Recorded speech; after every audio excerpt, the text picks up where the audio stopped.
So, you're saying people think this might be a real Ghost in the Shell podcast? Yeah, that's the impression that they seem to be getting on Twitter as soon as I was like, hey, shoot your questions about Ghost in the Shell. No, we're talking about the fake Ghost in the Shell. Wow. It's been a while since I've disappointed people like this. Oh, man, at least a whole... When was your last stream? Like 2 hours ago, so a little while. So at least a whole 2 hours At and least 15 a whole minutes 2 hours-ish. Yeah, exactly. That's it. So we're talking about Universal's Scarlett Johansson's Masamune Shiro's The Ghost in the Shell. I think you should take Masamune Shiro out of there. Well, I mean, he did stamp her with approval, so I guess he should be on there, I think. No, but... Mamoru Oshii stamped it with approval. Oh, it was Mamoru... Okay, so Universal's Scarlett Johansson's Mamoru Oshii's marks of approval's The Ghost in the Shell. The Ghost in the Shells, yes. That movie is what we're talking about today. Film. We're literally the only people talking about it right now because apparently the hot film of the weekend was The Boss Baby. Yeah, absolutely. Did you guys see that one? Fuck. No. We're behind on the trends, Jeff. Yeah, we've missed out on that particular trend. I've been doing a Boss Baby Weebcast. Also haven't seen Power Rangers to further expose our balls on stream. Okay, I saw Power Rangers. I liked it better than The Ghost in the Shell. So I liked most things that I have seen better than The Ghost in the Shell. Yeah. Yeah. I guess there's some good establishment we can put here. Like, what do we know about Ghost in the Shell individually? Where are we at on yes. Ghost in the Shell? I'll let you guys start. Go ahead. So for me, I'm a big fan of the original movies. I've watched Standalone Complex. I haven't watched Arise. I've been meaning to, but I have heard mixed things about Arise and the new Ghost in the Shell. So I'm like kind of got trepidations about that. And, of course, I've seen Pandora in the Crimson Shell Ghost Urn, which is the unofficial Ghost in the Shell prequel written by the creator of Excel Saga. Neat. You go ahead now. Yeah. I go ahead now? Okay. My only experience with Ghost in the Shell is I saw the anime film like 4 or 5 years ago, and I played the PSP game. That's it. Okay, so you're not a huge super fan. Well, I would actually say I adore Ghost in the Shell. I have like 8 Masamune Shiro art books. I genuinely adore it, but I clearly am not on the ball because no, I have not seen Standalone Complex. I have not seen Arise. I have not seen it. I have a lot of respect and love for it, but I'm super not on the ball with watching it. but I mean, you've seen the movie, and you know that the movie is one of the greatest science fiction films of all time. Yeah, it's tremendous. I remember thinking how impactful it was to me at the time. Yeah. Mm-hmm. Which puts you several steps ahead of Yazi. Once I saw Motoko cosplayer at a con, so. Oh yeah, can I put that on my CV too? Because I think I'm applicable for that one as well. I've seen a couple Motoko cosplayers. I've seen too much of some Motoko cosplayers. Sure, if you know what I mean. I think we can put that on all of our CVs. Well, that's about as far as I go. So yeah. Okay. Well, we got a spread then. That's good. Yeah, that's kind of what I wanted. I wanted one person who's like really obsessed with the lore, although I haven't read the manga yet, and I do need to because I've heard it's amazing. We got one person who's like midpoint seen the movie, which is probably the most important thing that Ghost in the Shell has ever done, even though Standalone Complex is probably the best. And we got a total newbie who've all seen the movie. Yeah. Oh, and by the way, 5 minutes into this podcast, I suppose I should get around to introducing who's here. We are joined today by Liam Allen Miller, a.k.a. Rising Superstream. Hey, thank you for having me. Yeah, the Twitch streamer with the most attempts to shill Mother's Basement on his Twitch stream out of all of them, which is 2. So thank you for that. You're very welcome. And we're also joined by my girlfriend Yazi, who is going to be a regular on these podcasts. I mean, Liam's also a regular, but you know, some of you might not know him, so I just want to get everybody on the same page on that. And yeah, we're talking about Ghost in the Shell. Great. Well, thank you for the intro. Crunchyroll.com/basement. Yeah, you're welcome. Twitch.tv/Rising Superstream. Great, perfect. This is an amicable business relationship. I agree. I concur wholeheartedly. Let's go out for sushi and a acceptable amount of drinks later. Yeah, Sasuga Jeff. All right, so Ghost in the Shell. We all saw the movie. Yes. What did you think of it, Liam? When I went in to see it, I was expecting myself to come away enjoying it and thinking, you know what, that was better than the reviews. I think right now it's sitting at like a 45 on Rotten Tomatoes or something like that. And I was kind of thinking to myself, that seems a little low. It's probably a bit better than that. And I ended up leaving disappointed, actually, because I feel like it does stand in line with those reviews. And I think the biggest thing coming away from it for me was like, I didn't really have an issue with Scarlet portraying the Major. I don't get me wrong, I do understand why it's an issue, but I didn't really have an issue with it. But I came away realizing that's not the film's problems.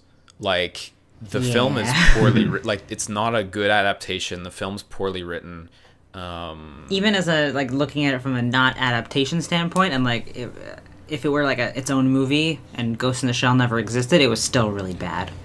It was still really underwhelming. Like, I truly know nothing about Ghost in the Shell besides the fact that, like, what the outfits look like, maybe. Yeah. And I think I heard the OP once when Jeff was watching it, whatever you were watching last. And I still left it being like, that was really boring and underwhelming. Like, I kind of fall in and kind of agree with, you know, what seems to be the prevailing thought of, like, it's like 4.0, 5.0 kind of mediocre film. Yeah. And this is in stark contrast to, like, Power Rangers last week, where my expectations were on the floor and I was, like, super pleasantly surprised by this, like, actually decent movie, you know? So, not a good look.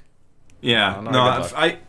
I think 4 out of 5, like, if I did the 10 rating scale, I think a 4 out of 5 would be pretty much exactly where I'd put it. A 2 out of 5 if you're a fan of the series and you were hoping for anything remotely like representative of what Ghost in the Shell's about.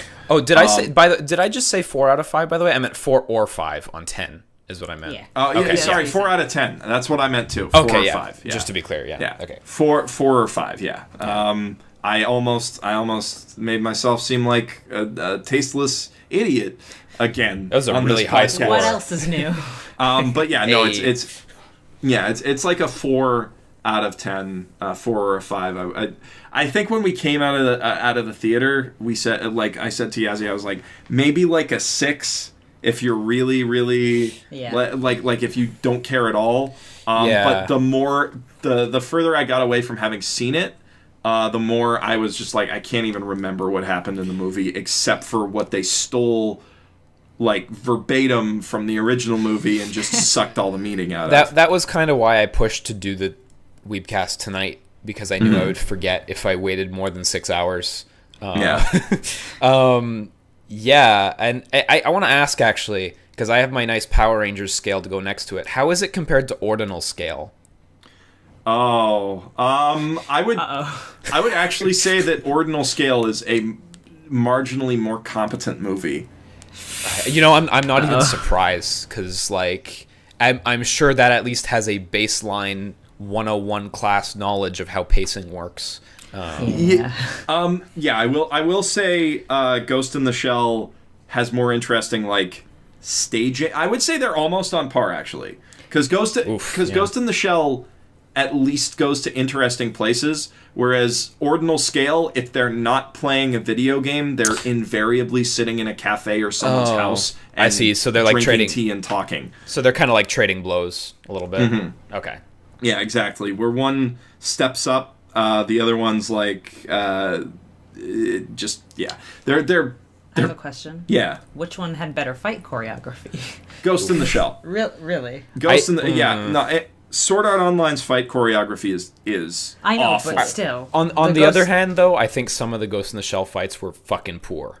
Yeah, no, really the rain fight in particular was just awful. The one where they're in the canal. Okay, that's not. I don't think it's raining.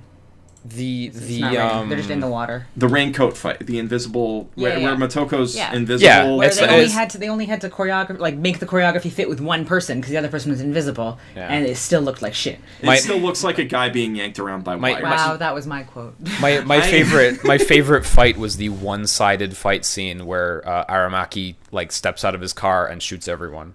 That was my favorite fight. So. That was cool. I feel like that's very out of character for Aramaki. I know, but it was my favorite fight of the movie. Yeah, I mean, I always like badass old man characters. That. Like, I have a soft spot for that, which is why even though, like, at the back of my mind, I'd be like, it's just like, no, he would have, like, made this fight not happen and got those guys killed as they left their houses. Yeah. Like, in the front of my mind, I'm like, yeah, this is cool. But Beat made him look like a tough guy, kinda. So, but yeah, almost everything else in the movie was really profoundly just disappointing. Yeah. Well, do we want to like break it down by categories and go like visual, story, etc.? This is probably a good thing we should have planned before, but I'm fine with planning it now. Yeah. Yeah, we probably should have planned a little bit in advance, but... Which is funny, because whenever I'm on here, I always have a list ready for Jeff on what he should talk about. And when he starts to be like, I'm like, hands him my phone. There you go. Yeah. Yeah, unfortunately, I don't know... I wrote down like a whole review of why I think it's a crap adaptation and why I think it kind of totally betrays the original source material. But I don't think that necessarily relates to all of the ways that it's just a failure of a movie. Yeah. I think sorry, go ahead. Yeah, I will say that there are like positives to the movie in terms of visuals and music, especially. Like yes, yeah. It's very beautifully directed.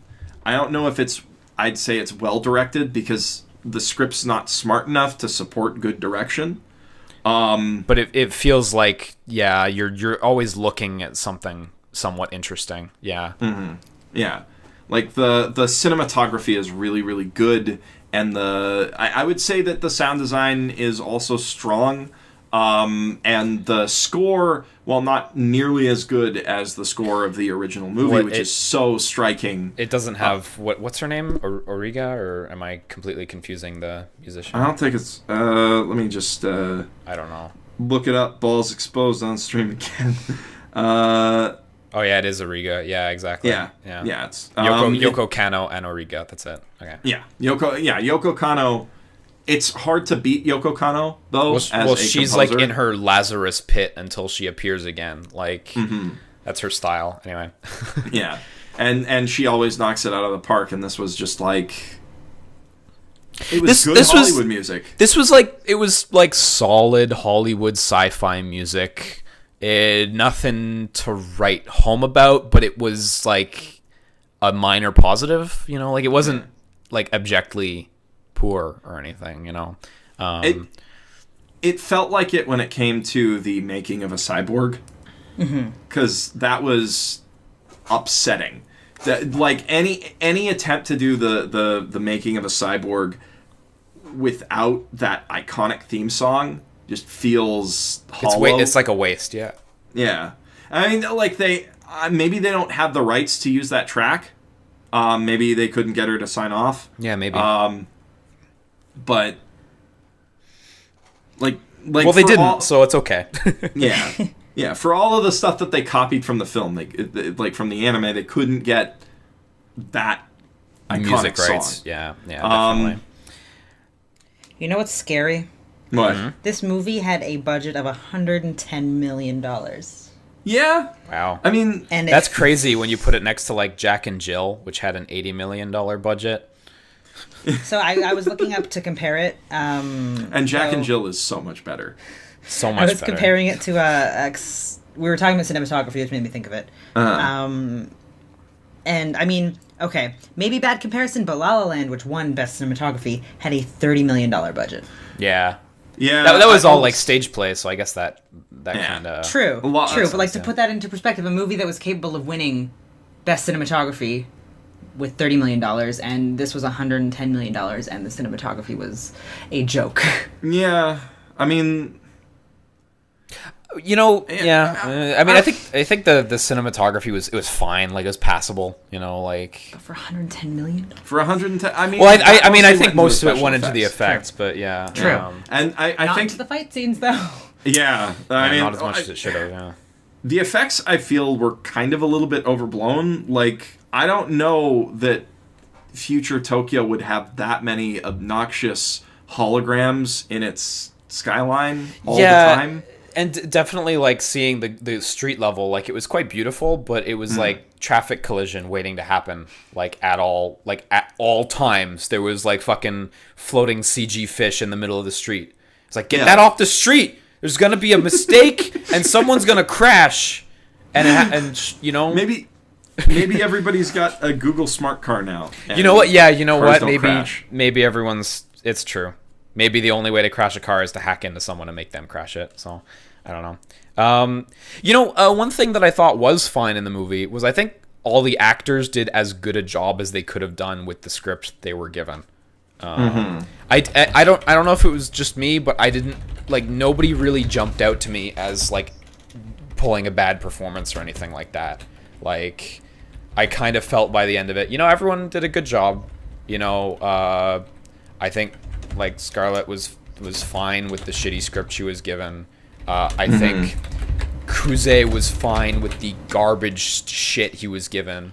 I think... Oh, God. I think it was really cool that they opted to dub Vic Romano, and he did a really good job overall. Like, he was just really solid.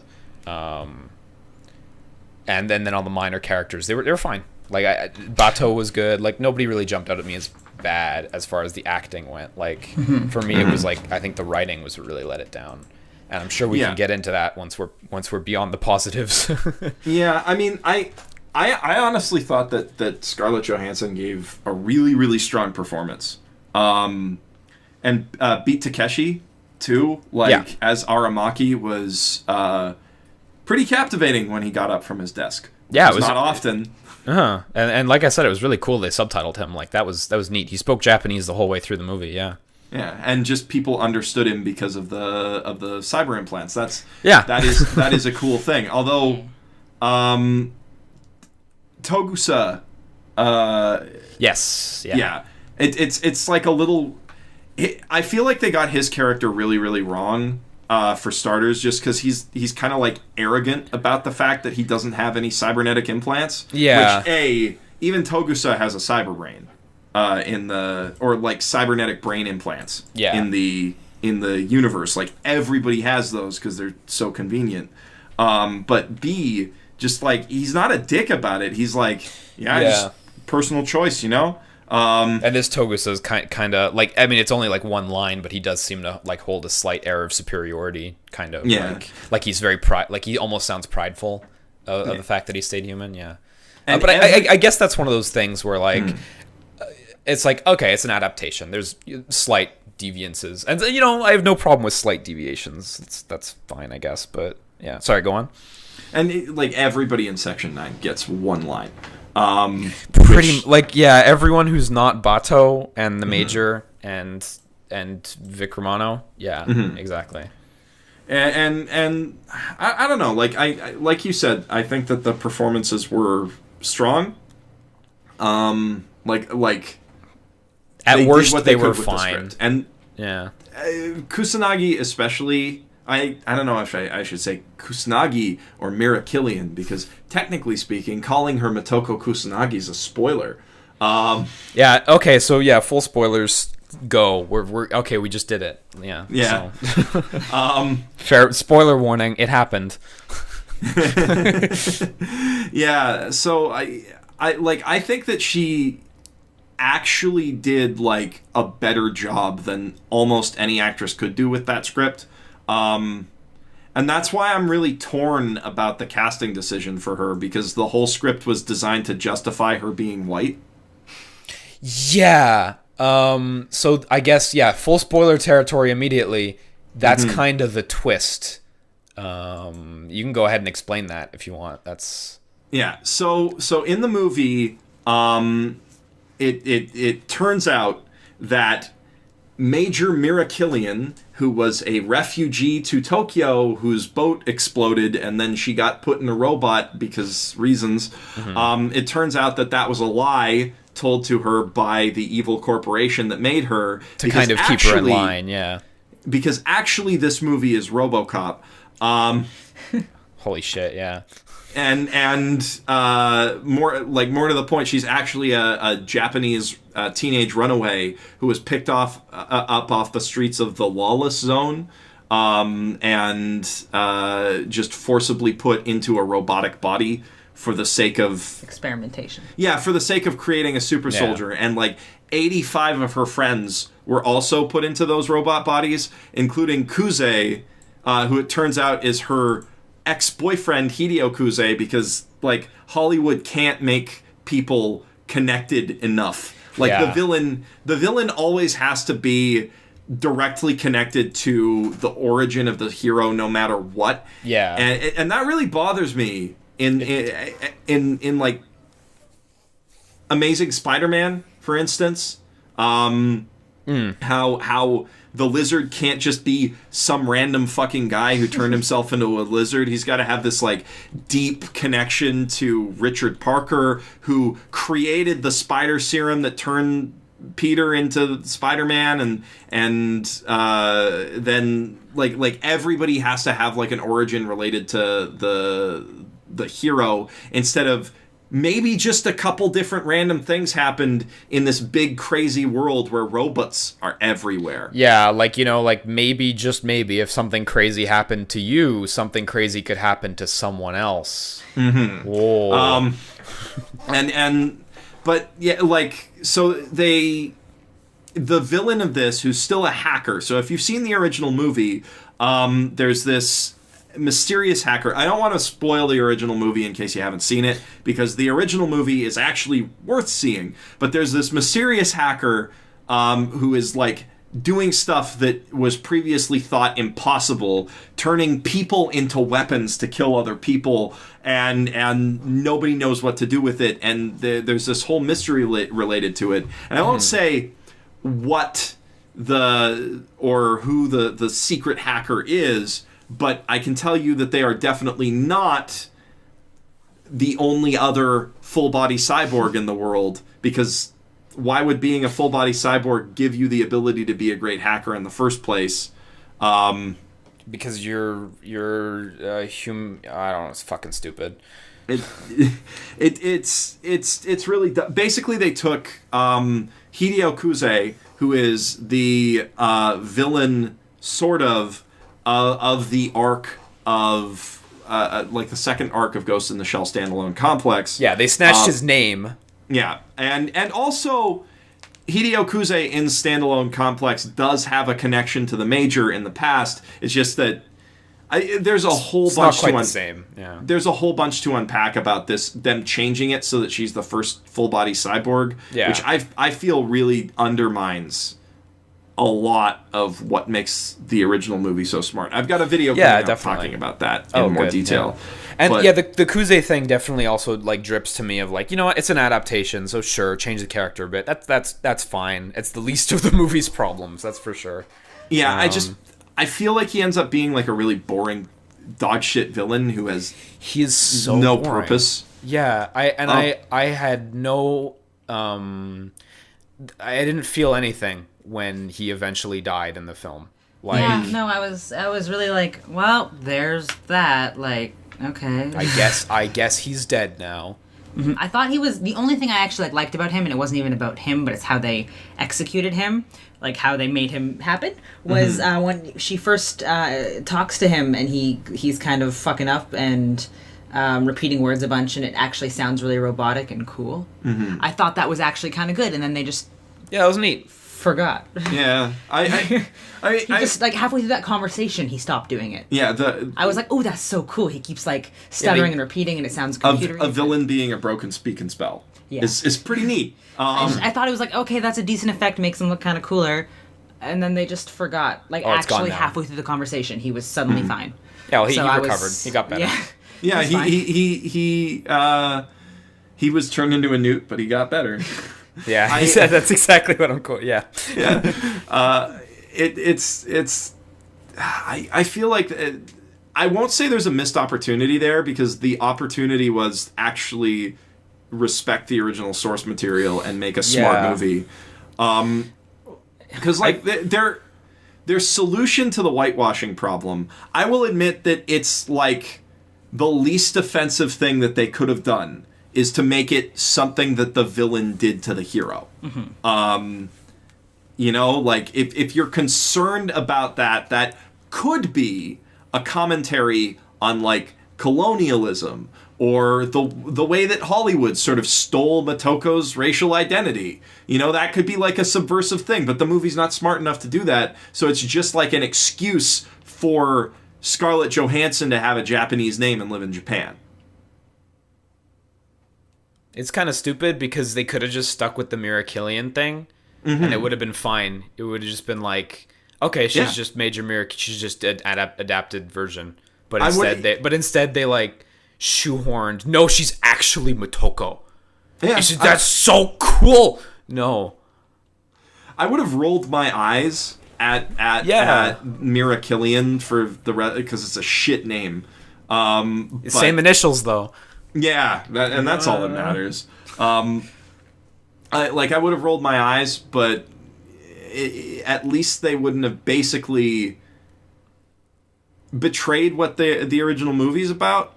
Well, yeah, that's my big disappointment with this movie is like, I mean, I haven't seen the original in a long time, but if what I remember from the ending is accurate, like, you know, one of the reasons I liked it so much was like the lack of answers, the lack of like how opaque everything was by the end of it. And there's just so much to digest and take in and think on and reflect on, and the ending's very open and like, you know, and this movie, you know, it is a Hollywood movie, so I get it, but like they took a sledgehammer to do a job that you needed a scalpel for, and like this movie just feels like the writer's quest to, like, within the space of 2 hours bring a firm answer to what Ghost in the Shell is. And like I think that's kind of a bit contrary to what I like about Ghost in the Shell, which is that like opaqueness and that lack of certainty and that ambiguity and uncertain. Well, I said uncertainty twice there. But this movie's like just obsessed with like creating this like fast action plot that resolves and has a resolution, and there's the answer. Bam, bam, bam, solved. They did a bad thing. She is the good guy. Yeah, and that's and like that simplicity. It like ends up casting all the technology in the film as kind of like this evil thing, which it's really not ultimately. And that's the opposite of what Masamune Shirow would have wanted. Because, like... Probably. If you read the manga, he's very clearly a futurist. He's, like obsessed with transhumanism and the implications of it, but also the possibilities of it. And then you see this movie, and it's just like... I don't know if I want everybody... If everyone was a full-body cyborg, that'd be really lonely, and it would suck. You know? Yeah, and you get some aspects of the positivity. You know, like you hear about the guy who swapped his liver out so he could drink more for fun. And it's kind of played as it's like the one decent gag. And then like the guy at the beginning whose name I forget, whose daughter learned French in an instant, and that's really practical. And like they talk about the advantages, and then they briefly talk about the boogeyman problems that come along with it, and then as if to illustrate those problems, they promptly shoot up the building. They have androids promptly shoot up the building, and yeah, like by the end of the movie, I definitely got the gist that like I felt like it wasn't evenly portrayed, I guess. Not that they had to, but it's not really representative of how I felt about it in the original film. I pretty much agree with you there. Yeah. Mm-hmm. Yeah, it's just a dumb movie is my big problem. It is. You want to talk about the first two scenes of the movie? Oh yeah, So the first scene is a 3-minute CG couple of shots of them assembling her new body, where they're like recreating that like great awesome bit where they make her body with all like the white shit. You know, it's awesome. It's cool. Yeah. All right, whatever. Sure, you got that in. And the second scene, in the very first exchange in the movie, within 3 sentences, they have used both the word ghost and shell in the most on the nose ways I have ever seen, where the doctor is talking about how she has a new body, a new form, a new shell, and then immediately jumps to how her brain, her soul, her ghost is still intact. And it's like, who the fuck uses the word ghost to define that kind of thing? Yeah. Like that. The red flags couldn't have started any stronger. Like, and that's like one of the big problems with what they chose to do with the story is that the whole concept of a ghost and a shell is in common parlance in the Ghost in the Shell universe, because there's lots of fucking full-body cyborgs, and humanity is no longer directly tied to having a human body. Yeah, and as simplistic as it is, like like understanding what the name Ghost in the Shell means, there's still a certain satisfaction to like yourself realizing, oh, Ghost in the Shell, of course, that's what it is. And this movie just like eschews that completely by just like, there's just no need for that. Like, yeah, I honestly, like, I was in the theater whispering to my girlfriend when the third scene started, which is the iconic shot on the building. I said, why didn't the movie just start there? Like, I thought it would, because the Twitter teaser that they put out just starts there, and it's much stronger. It's like such an impactful start. It starts on one of the like iconic shots from the manga, and it's like, fuck, like that would have been way better. And I understand they wanted to get that building the new body shit in there, but at a certain point, it's like, is it even worth it? And I think it wasn't worth it. I think that scene that's in the middle does more harm than it does good. And like, I don't think there's something to be said of not showing the hero's full journey, like show don't tell. And like, there's no need to show us that she's got this robot body that they made. There's no need to show us, there's no need for them to tell us directly that she is still a ghost in a shell.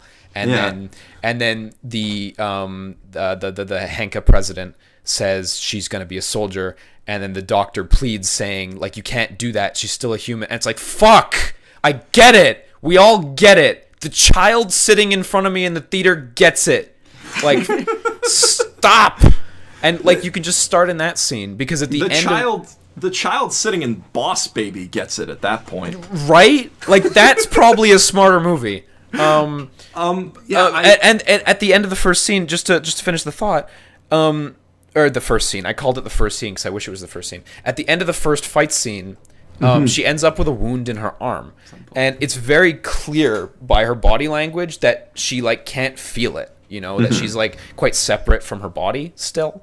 And then they have a sequence in like the factory, hospital, whatever, where they like rebuild her arm, and she clearly has to give consent to do the operation, and and then it's very clear in that scene that like, oh, this is what's going on, and like they really didn't need to tell us to our... I mean, it's a fucking Hollywood movie. Of course they will. But you really didn't need to tell us to our face. And it's a waste. The first 10 minutes is nothing. Anyway, sorry, I'm rambling. But, like, go ahead, take it. Take it, Yazzie. Oh, no, I was going to say she just had to be like, I don't feel it. Yeah. But, from the reading at least I've been doing, because I can't really ask Jeff about this. Oh, the cat just meowed. Our cat likes to yell. Good. But here we go. She knows we're here. She's going to start screaming. So one thing, at least, I was going to ask Jeff about this, but I don't think he could have really answered. Not that I'm holding that against you. But from what I've been seeing, the cars in that movie were very kind of faithful to Standalone Complex. So that's something I care about is cars. It's cool. They chose those were all 70s and 80s cars. They were all 70s and 80s rally cars, which is cool because they just made them look super futuristic. And they went so far as to the car that, what's his name, Aramaki gets into. The first one he gets into is the same make as Bato's car. But it's a Japanese version of it. It was one they did with Toyota. Yeah. So it's got it was this Italian shell, and the rest of it was Toyota. So it was basically a Japanese car. And you could say he was the ghost getting in that shell. Whoa! Whoa! Oh my god! That's cool. It's like I was looking at Bato's car when they were doing it. I was like, why? It's a Lotus. It's an Italian car. Why? Why do they have this? Like, the car looks cool, but afterwards I searched it, and while he has a different car in Standalone Complex, I'm like, why did you... There's a million good cars you could have used from that time period. But anyway, they redeem it by actually putting Aramaki in a almost Japanese car, and then he gets out and gets in a Subaru, which is cool. But all that Honda product placement, I don't know if you noticed that, Liam, at all. I didn't. I'm not a car guy. I did notice. I did notice a sneaky. I did notice a sneaky Adidas logo in the corner at one point, though. Oh my gosh, I missed that. But it's so brief. Like they're Honda's not brief. It's when they do like a big shot over the city and you see a bunch of like big CG ads and stuff or like people, whatever, and like they're all fake. But then you look in the top corner and there's like a big blue like Adidas logo just spinning around. It's actually very subtle, but like it's totally there. The Honda was not subtle. I think Jeff didn't notice it until I pointed it out to him, just because I noticed that kind of, I'm like, oh, hey, car company. Yeah, if you like cars, then yeah, like, for sure. Okay, cool, Honda's still around in this time point. But it's when they're on the boat. It's literally behind them. The whole city is kind of darkish and muted, and there's this giant, bright, white and red Honda logo that is as tall as she is. And then later, when she's on her motorcycle, that's a Honda motorcycle. They get a shot of her, and it's her and Honda right under her face on the bike, lit up. Like it's just strange to me that they did that. I don't know. Yeah, it was so badly hidden, and they. Yeah, well. Yeah, it's. They needed to pay for some of the money that this movie lost. So I'm not gonna front. The product placement like didn't really hit me. I did not notice the Honda stuff at all. I think it's probably fair to say most people wouldn't be affected by it. Yeah, but really if you're into cars, then I could see that being distracting. Yeah. I can also like kind of forgive it in this movie the same way that I can in Minority Report, because this is like the perfect setting to just shoehorn in whatever product placements you want, and I'm sure that informed their design of Neo Tokyo with all the fucking holograms everywhere.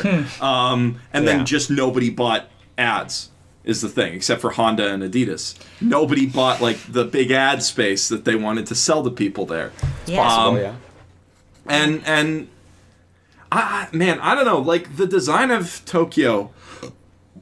Oh God, I've ruined everything. The design of Tokyo, while it was cool to look at, it didn't really feel like Ghost in the Shell to me.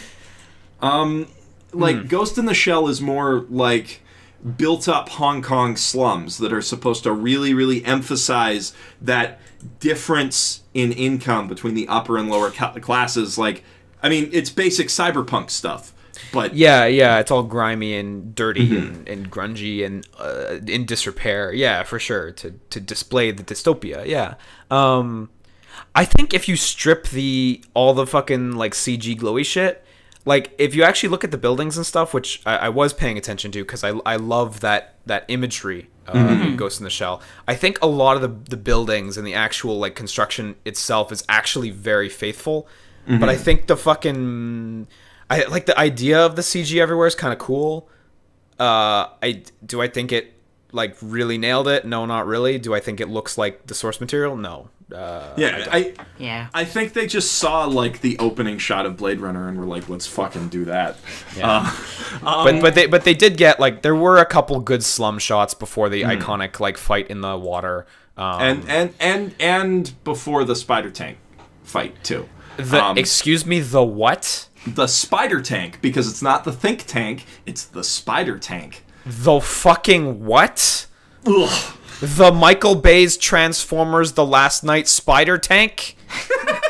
Yeah, that one. Oh god. Oh boy.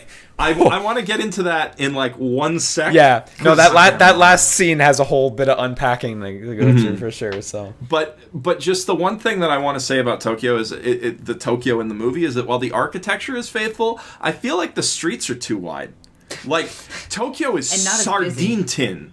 Possibly that wasn't something that jumped out at me, but that's totally possible. Yeah, like there was this one scene where like they were just crossing a street and it was just like clearly an American street because with some Chinese writing on the ground. It's kanji. Yeah, It's not hiragana, so that's not. I swear that's not racist. At least it's not as racist as the creators of this film. Yeah, no, they cross this street and it's like as wide as the screen diagonally. And I was like, there's no streets like that in Tokyo near nightclubs. That's just not how Tokyo is. This is a faithful representation of fake Tokyo.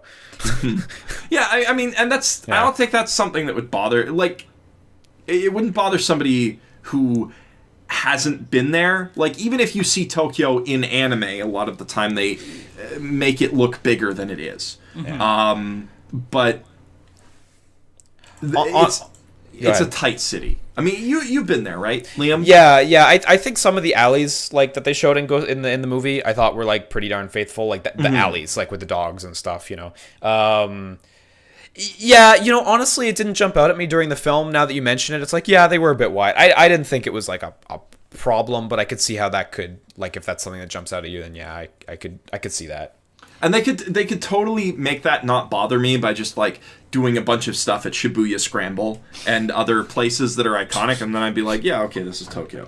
But because they didn't have that many like iconic Tokyo places in their version of supposedly Tokyo, it was just like the only thing that was like iconically Tokyo about it really was the Bay. Yeah, and that could have been a lot of places. That could have been San Francisco. Yeah, that could have been a green screen. Tokyo.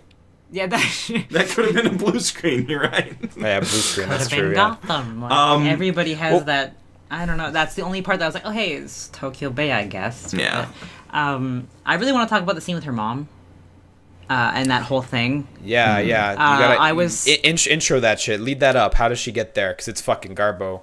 Oh, she just like she gets from. So she finds out where the apartment is, and she goes over there. And instead of having some like realistic moment meeting a stranger, this and she's got a key for the apartment. She finds like a key too. for it. Yeah. Yeah. So she's given the key to her past, and that's when it all unfolds. And yeah. Go ahead, what? You look like you want to say something. I know that face. Yeah, well, I mean, like, the way that they do that is like, the way that they get that key to her is awful. I want to go back and talk about that. Actually. Yeah. That serum. So, can I? Is that okay? Can I set it up? Yes, you go right ahead, because I don't remember, because I was so mad the whole time. So, in this scene, Motoko Kusanagi has, like, talked to the evil robot once, and is Mira Killian She's not really a changed woman, even. She's just, like, questioning stuff. And the evil CEO, who we know is evil because the first thing he does in the movie is he steps onto the screen and says, "Hello there, I'm the evil one. I'm the real bad guy of this movie, and at the end of this movie, somebody's going to kill me." Well, in the first scene, the fucking scientist is pleading with him to not do an inhuman thing. Like, and he's like, "She's not a human, she's a weapon." And it's like, I'm sure this guy's going to be great. Like, yeah, like... God. So Cutter is like, okay, so she's talked to this other cyborg for 2 minutes. We have to scrap this whole program. She has to die. Destroy her immediately. Yeah. Yeah, like there's no way. Don't even try reprogramming her brain. Don't try, like, talking to her. No, just kill her. And then he sends her in with this red serum that is supposed to kill. It's got a little skull and it actually has a little skull and crossbones on it. It is the murder. It's the one that kills. To be very clear, as she uncaps it a little bit, a little skull-shaped cloud comes out of the top. And a fly dies in that skull-shaped cloud, just in case you didn't remember. In case you didn't. And she says, "Oh, this is the lethal serum." I just want to point out, when he pulled it out of his coat, I was like, "Why do you have do you have some sort of crazy murder boner? Like, you went and you got the murder serum before even talking about Yeah, you're like, I'm here. But sure, okay, you want to kill, you want to kill her? All right, yeah, okay, that's fine, whatever. It's an adaptation. The big problem I had with that was that it felt like the most spoon-fed part of the entire movie, where the whole switch of the serums. There's 1,000 ways they could have done that better. They could have just it would have been actually a little bit suspenseful if you didn't know she switched them until after until after Makoto gets up. There was nothing smart about it. Yeah, it was.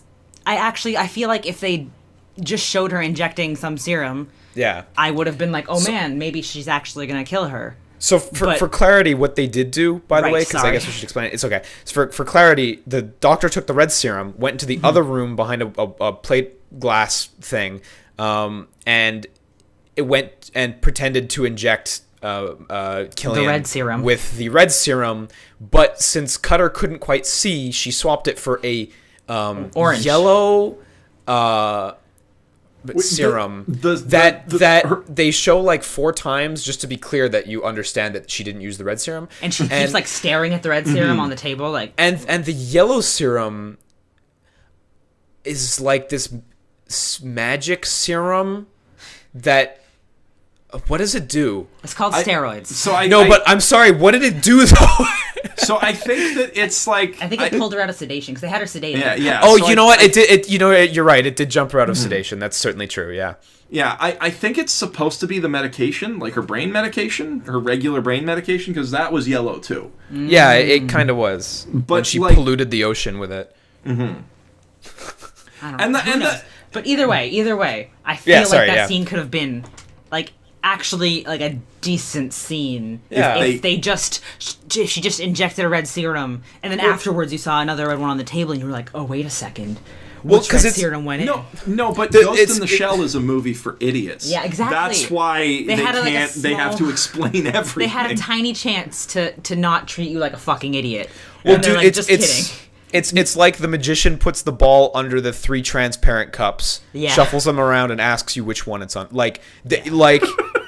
It could not be more obvious and pedantic. There is nothing smart about that scene. Mm-hmm. There's nothing smart about any of the scenes in the movie. That was I think the second time in the whole movie, as someone who had never cared about Ghost in the Shell, that I was like, wow, this really sucks. The first one being that terrible fight scene in the water. But they kind of ruined that scene.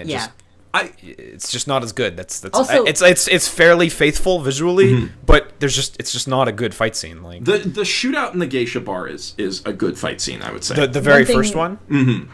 Yeah, one thing you pointed out, Jeff. The best sorry, one. Go ahead. Yeah. No, that's my whole point. Go ahead. Oh. It's the best. One thing Jeff pointed out during the movie was when the garbage men get out of the dumpster truck with guns. Yeah. Where did these poor garbage men who are eating noodles out of a bag get these guns from suddenly? That is actually answered. Oh, yeah, really? Yeah, no, it does come up later. Yeah, I was just thinking about brief. it the whole time. But the answer, like, they ask him and he's like, I don't fucking know. Oh yeah, now. But I think that it's Kuze like hacked them to pick up the guns earlier, and then he let Kuze had control for a lot longer. Yeah, but I mean, it's weird. I don't like the puppet master. His whole thing is that he takes control of other people's ghosts, which nobody else can do, right? It's weird that Kuze can just do that to regular people who aren't full-body cyborgs and probably don't have full cyber brains. Because the cyber brain is something that only becomes a thing once the full-body cyborg becomes a thing. That's a good point, and that's also the kind of thing where it's like I could totally buy it if they just said, "Oh, he has some brain implant," and then I go, "All right, fine, yeah, fine, sure." Yeah, like, but that's actually a good point. They put so much emphasis on how she's the first successful. Pardon. What's the terminology? Full body cyborg. Full body. She's the first successful full body cyborg.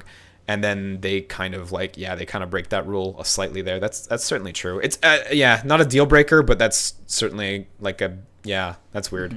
Yeah. The deal breaker was the mom, as I was. Yeah. That was that stuck with me. I was like, are you really? I would have happily sat there for another 20 minutes to half an hour to maybe add a little more realism to how they first came across each other. Instead of just, oh, hi, stranger gets along with my cat. I have motherly instincts. Come on in and have tea. Like, I don't know. My daughter Makoto's room. Let me show you my dead daughter's room. Yeah. Oh, my God. Sorry, go ahead. And, later she's like, I see my daughter in you. And it's like, okay, we get it, movie. Dude, if someone said that to me, I'd be so fucking freaked out. But, okay, I understand they were going for the whole, it's a mother's instinct to recognize the ghost of her daughter. Yeah. But, the fact it's that contrived. It's super contrived, yeah. Mm-hmm. It was so, painfully unrealistic for this lady to just be like, please, come in my house. Have tea. This is my dead daughter's room. I see you in her. Will you come back? I think they just expect you to buy it because Asians are weird.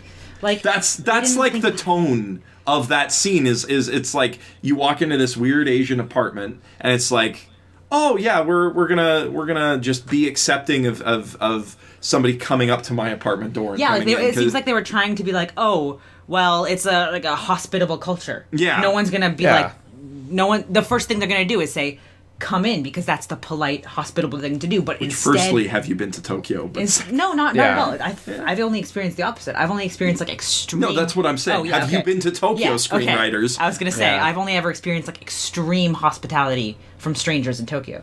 Yeah, definitely. All the way down to people giving me rides because I'm. That's true. But but it's still this is a whole other level to just be like, hi, stranger, come in my house. There's two ways she could have played that. And and my girlfriend suggested one of them, and I suggested the other, and I'll let you guess which one's which. I suggested that she should have said, "Oh, a beautiful white woman. I wish my daughter had been white. Come in." I wonder who that could have been. The other suggestion was it would have been great if Makoto Killian. Motoko. After Mira, it's not even the right name. If Killian, after getting the all-important key to that apartment, had actually used it on the apartment, gotten inside, and the woman had come in while she was still there, prompting an intense situation discussion that could eventually have a denouement of, oh, something's happening here. The key, at the end of the day, is only serves to get her there and bring you to what I think is an extremely contrived meeting with this character. And I think you could do it. My girlfriend evidently thinks you could do it in a much more natural way. Who came up with that. Yeah, it's so surprising. I expected that was the girlfriend. That was the sarcasm. Yeah, I was being sarcastic. Oh, I'm sorry. I need that to be explained to me because I'm a fan of Ghost in the Shell, the movie. Okay, well, I feel like why did it have to be a key then? Why couldn't it have just been information? Yeah, Why couldn't ultimately, she have just told her? yeah, ultimately it's like, go to this place, and the key serves the purpose of going to that place. But then it's like, well, why did you give her a key? Why couldn't it have been this is the future. Why couldn't it have been a floppy address? disk? An address. Yeah, floppy disk, yeah.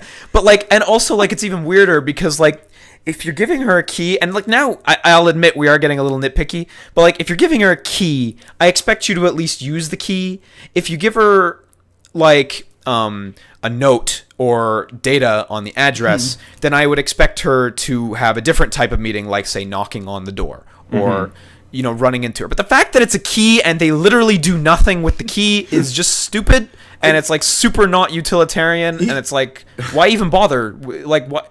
Yeah, like, you want to know something else that's kind of fucking stupid? This is a key to an apartment in the middle of a low-income area filled with apartments. But it's clearly a low-income area. It's a key to an open-air apartment there that anybody can get up to, and it has the apartment's address on it.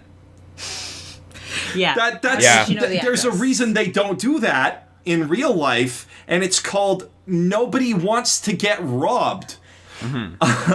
Like what are they gonna do? Steal her dead daughter's room? Like anybody in that apartment building drops their key, they're losing their television. Or their dead daughter's room. Daughter's room. That's all she had in that house was her dead daughter's room. I live here now. Oh, I guess and a teapot. So. Oh, and a teapot. And a teapot that boiled over at a very dramatic moment. Yeah. I want one of those. Imagine how great all of our conversations could be. Yeah. Oh God. Yeah, that was just such a. And the thing is that as dumb as that scene was, it's like the only emotional part of the movie that even remotely works. But like, it actually could have been really emotional. Yeah, I think. Yeah. There was like if the potential for it to. Yeah. There was so much potential for it to be emotional. I felt like I was like, oh boy, here we go. She's gonna go find her mom. I'm gonna actually feel something for once. And instead, I was like, oh my gosh, that could have made me consider crying or at least consider feeling things if you executed it properly. And I think the majority of the reasoning for that is like, fuck, the way they're meeting is so unbelievably unbelievable. Like that it's dumb. Yeah, and that's why I feel like I would have sat there for an extra half hour to make their meeting a little more explained and believable. Like to add an extra 20 minutes to half an hour to the story between when she gets the key and when she is talking to her mom. Yeah, I would have happily taken a little extra time to just, I don't know, actually give that a little bit of detail and thought, maybe. And even just making her knock on the door makes it more believable. Yeah. 6 whole minutes extra of her thinking about knocking and knocking. Like, okay, fuck. Like, it's and then, because we're basically there now. After that, she like the whole purpose of that scene is, hey, go to the slums or go to the lawless zone. Yeah. Because and then she goes to the lawless zone and she talks to Kuze, and it's like, hey, so we were both teenagers living here, and who the fuck talking about their daughter, right? As another point of just to go back to the mom for a sec, who, in talking about their daughter, the first thing she says is like, man, she really loved writing her anti-government screeds. Yeah, she was really into that. I mean, she loved hanging out with her friends. She loved playing the piano. She was really into talking about how she and her friends would overthrow the government. Yeah. Well, it's like to someone who is actually a cop. Well, it's I guess that's like American youth North American youth is really big on anti-authority stuff right now. Let's just make Makoto. Sorry, fuck. Let's just make Let's just make the young Asian girl like female person of color who's fighting against the cops, so everyone is in love with this. And it comes across as shallow, because it doesn't come across as genuine. I find it's like, oh, she, like you say, the first thing she does to describe her daughter is like, oh, she really loved writing her anti-police stuff.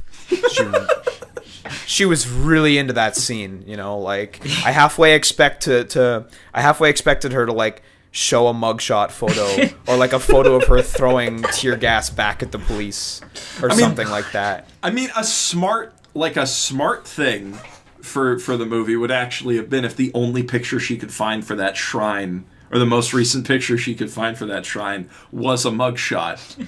That would be like smart storytelling. But then if they did that, she'd be like, look at this mugshot picture. Yeah. I only had that because my daughter didn't like taking pictures with me, and also she got arrested a lot. Yeah. And that's one of the things I didn't like, because please correct me if I'm wrong. Please call me out on this if I'm wrong. But in the original, like, that's not who Motoko is. No. Not at all. Not even anywhere near. Like, this is, like, totally different. And it's an adaptation. It's different. I get it. But, like, shit.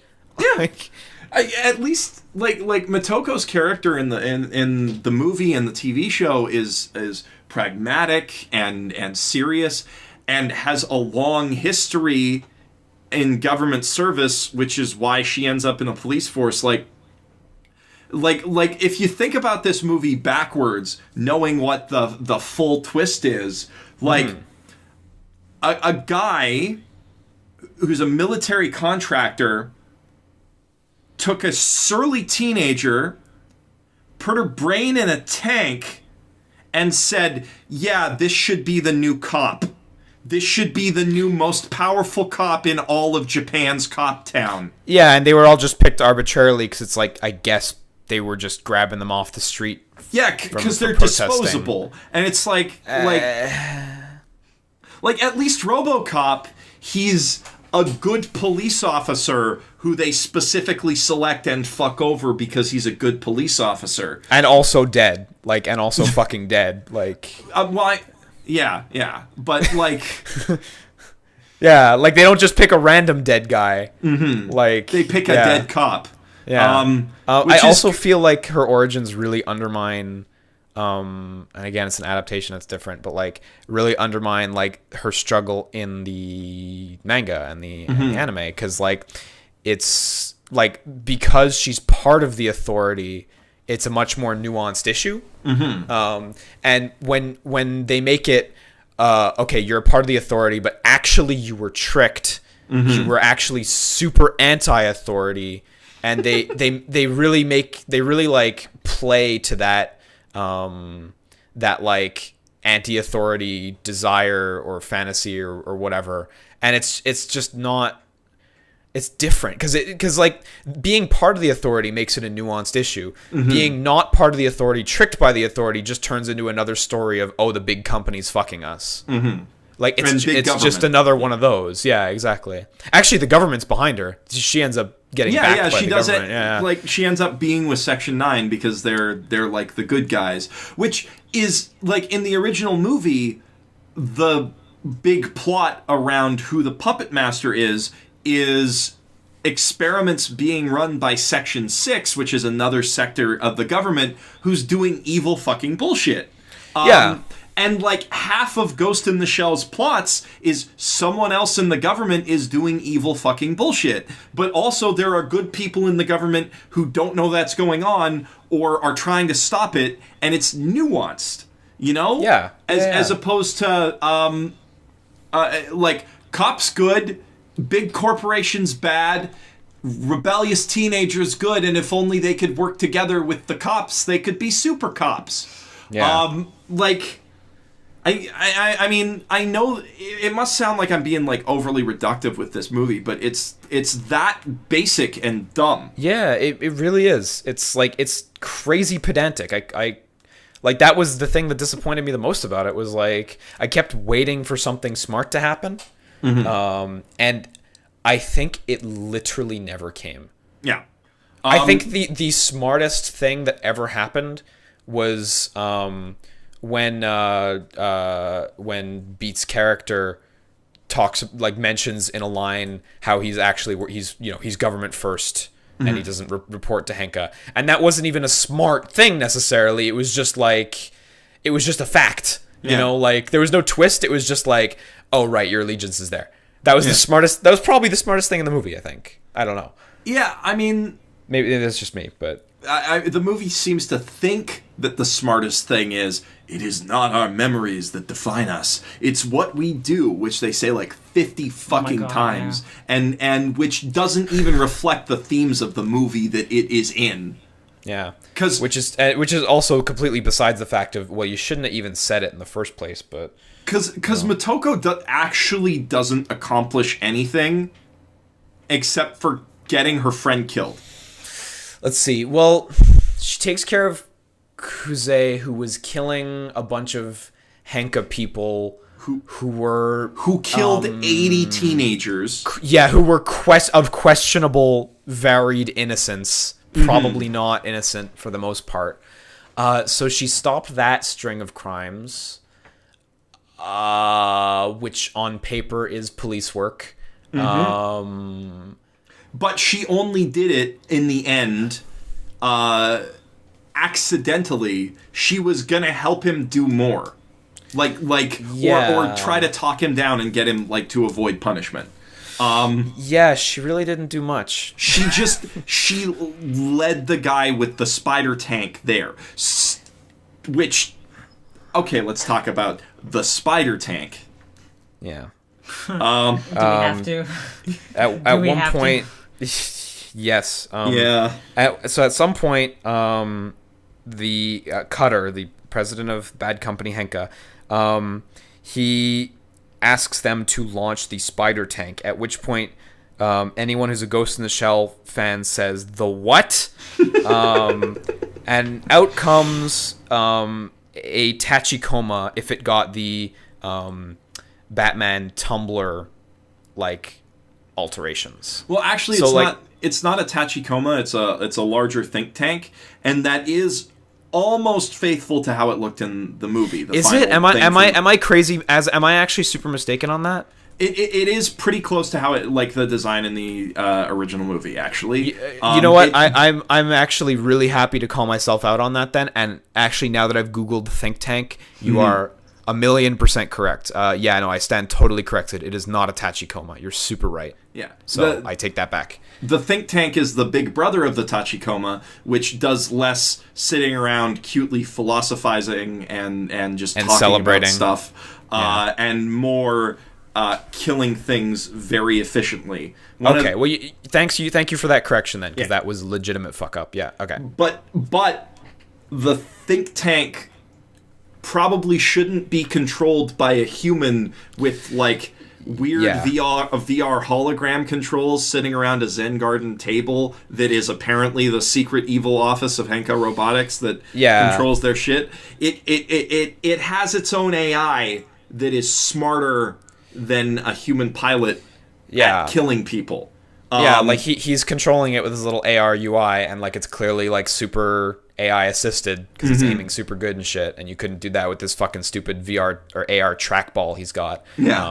But it's kind of, but gotta make the conflict come full circle. Gotta make that the villain himself, Kevin Bacon himself, is piloting the spider tank, so that you get a good resolution of Motoko, good kid, rebellious, hates the companies, gets to beat big villain who tricked her directly, and even then it's indirect, and Vic Romano ends up shooting him. So hey, No, it wasn't it.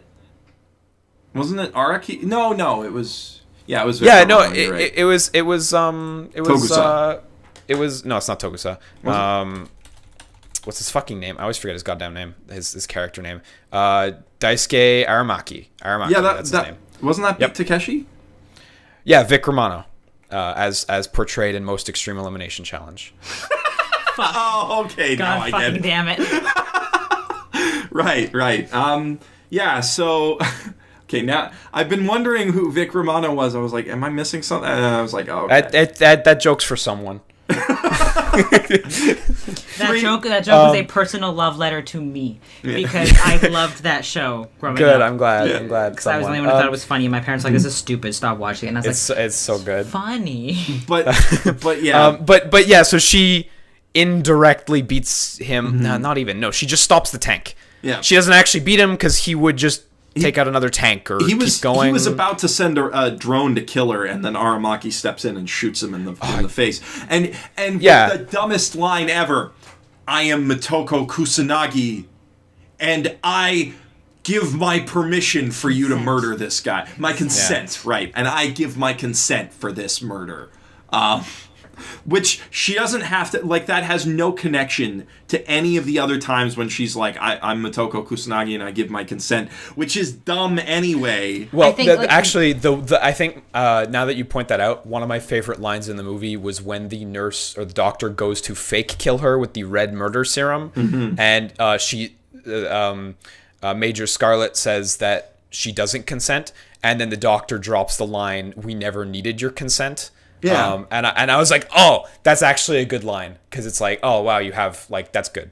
That is a good line, but then but the one at the end is pretty contrived, where it's that was their, like, way of trying to be badass, but yeah, I trying to get you to stand up in the theater and go, oh, but really everyone was just like, but like in context, her badass moment is like, yeah, okay, kill him, yeah, fucking do it, like, just like. I don't know. I mean... And there were other opportunities throughout the film where she could have just solved the conflict instantly by handing him a Pepsi, and, like, she took, like, the path of most resistance, which I think is kind of also kind of weird. But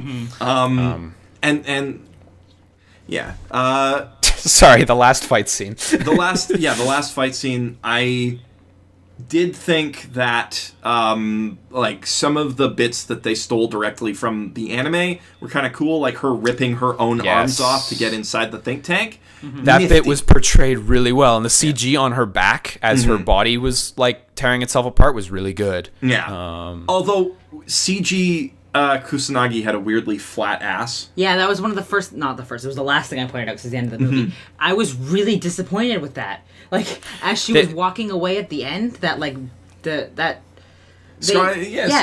Johansson. The thing is, that was not, that was a CG of her, you know, of her walking, and I was like, that's not what a body looks like. That's especially not what, like, a ScarJo's body looks like. A hot white girl in a $110 million movie is supposed to look like. There was like, really? This is anime. Come on. There was a lot of shots and camera angles where, like, it wasn't like a deal breaker, but, like, there was a lot of bits where I was like, oof, you know, like, her face, like, she's able to do the major totally, but, like, yeah, nobody matches up to anime proportions. That's just not. That's just not. Yeah, but the thing is, it was CG, guys. Yeah, and it was just like, I don't know, Yeah, and I'm not, to be clear, I'm not saying I want big boobs and big, like, that's not what I'm saying. But there's like bits where I'm looking at her figure and it's like she looks like a block. Yeah. And I don't know why, but it kind of stuck out to me because when I think of the major, like, I mean, I have the images of her in my mind, and it's like, that's really not what the major, like, I think the face is good. I think Scarlett convincingly like does the face well, but the rest of the body, like, there was a lot of bits where I was like, that's, why does she look like a square? Like, I mean, if she's got a robot body, why isn't it a hot robot body? I mean, you went as far as to make her a perfect white woman. Why didn't you go and make her the media's perfect white woman? And I don't know, I really miss, like, as goofy as I'm sure people said it looked in the production stage, I miss her leotard bodysuit thing. Like, I did not like their, like, bodysuit effect thing. Yeah, it was alright, but it wasn't just really being cyborg ninja or whatever was boring. It was boring. Yeah. And some of her costumes were really nice though, when she got the combat uniform and stuff, like, that was really nice, but the other thing that bothered me about the ending was just her, like, the think tank transporting it to the middle of a slum where nothing can get damaged sucks, because in the original movie, every single time that thing's Vulcan cannon opens up and fires, it destroys, like, a precious artifact. Like here is the movie making a statement. It is blowing up the fossil record. It is destroying the Sephiroth, the tree of life, you know, the Christian that iconic Christian symbol, that's not necessarily challenging on its own, but it plays into the themes of it's part of a larger whole, and and instead it's just like, I just ran up this walkway or whatever, and it's a dumb movie, and it's a boring movie, and it's a waste of time. Well, the final fight scene is nothing. Like, I think it's literally summed up as she shoots at it, it's harmless. She runs away, she gets shot at, and then she sneaks up on it and rips it open. Yeah, like there's no back and forth. Like, the one standout, there's two standout bits I thought in that scene.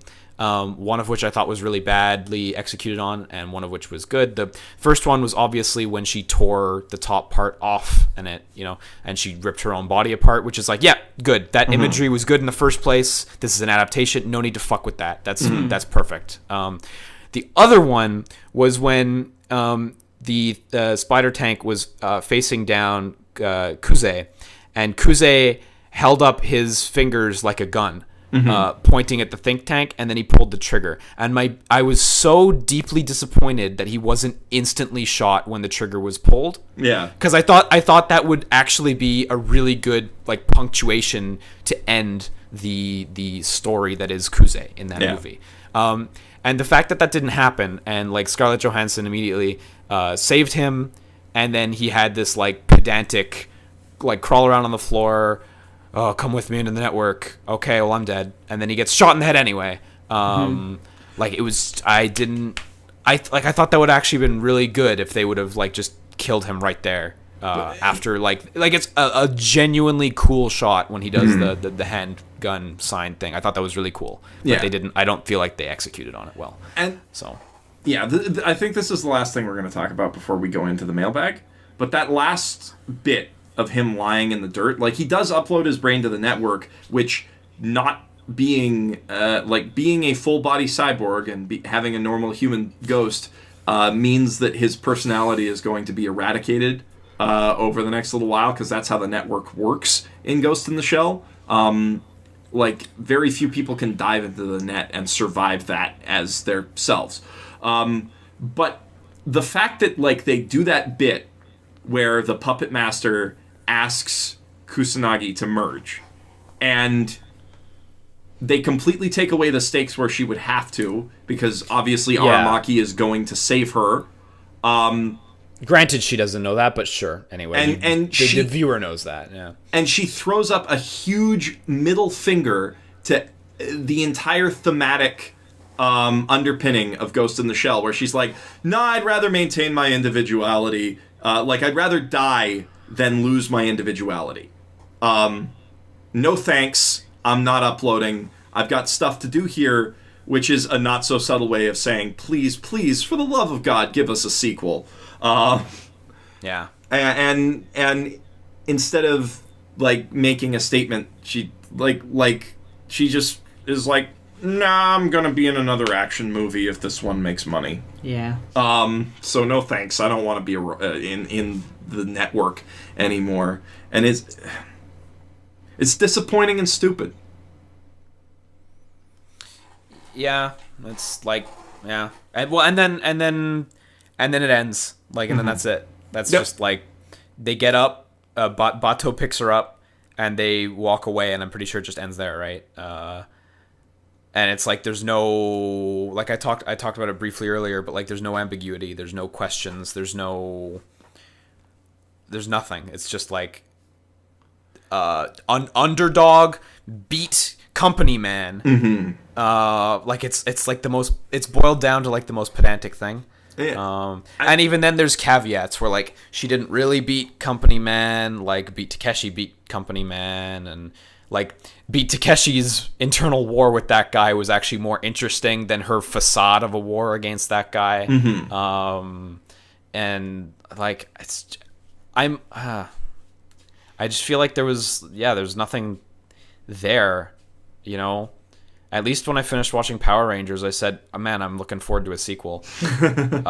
Here, I definitely thought about it for a second. and I said, man, I don't know. I don't even think I want that. Yeah. It's I'd rather have nothing. I'd rather have nothing, yeah. And it's just a very nothing movie that doesn't go anywhere and just insults your intelligence at every turn. I think that's the worst thing about it is how nothing it is. Mm-hmm. Like, it's not even, like, laughably horrible. Like, there's not... It's so mediocre. Mm-hmm. Like, I couldn't even say, like, go see it and you'll have a laugh if you're a Ghost in the Shell fan. And I also couldn't say, go see it and you'll be offended if you're a Ghost in the Shell fan. Because it's so... Like, it toes the line between being authentic and doing its own thing so carefully that it's hard to get genuinely offended. But it's also hard to like feel like there's like a deep passion for recreating it authentically.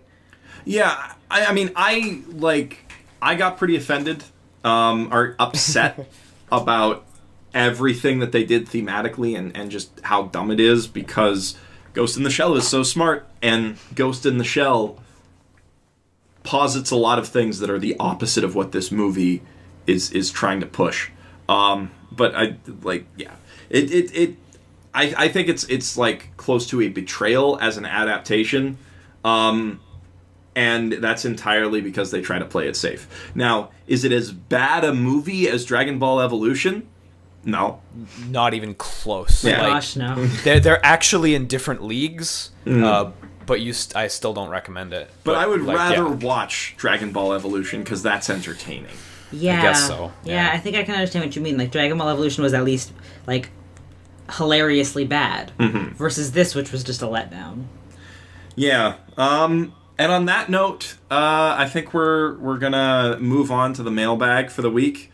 Normally we would ask what we've been up to this week, but I've got a con that I need to get to tomorrow. Anime Detour in Minnesota. So, we're going to have to call it an early night, and that means that for once you guys get a podcast of a listenable length. Unless there's anything particularly interesting that you want to say that you've gotten up to this week, Liam? Not really. I've mostly just been streaming and stuff, regular everyday life. Don't bother going to see Ghost in Shell in theaters. It's just not. Yeah. It's not worth the expense at all. Yeah. Go see Power Rangers. Go see Boss Baby. Go see Boss Baby. Keep the meme going. Go see Boss Baby. Go see Boss Baby. But yeah, no, this week has basically just been streaming for us too, because Persona 5 came out, and then it turned out we weren't allowed to do that. Yeah. Well, how far did you guys stream? Not past 7. Not past July 7. Kamoshida. Oh my god! We got please. to Kamoshida. Jeff plays at a snail's pace. Oh, I didn't know that. Well, this changes things. And by snail's pace, I honestly mean that Jeff plays it like a real person, unlike me, who's like, "Okay, story, let's go, story, let's go." Yeah, I like exploring, whatever. Anyway, we're opening up the mailbag. We got a bunch of interesting questions, mostly about Ghost in the Shell, but also just about the Weebcast in general. So we'll lead in with the Ghost in the Shell stuff, I think, and then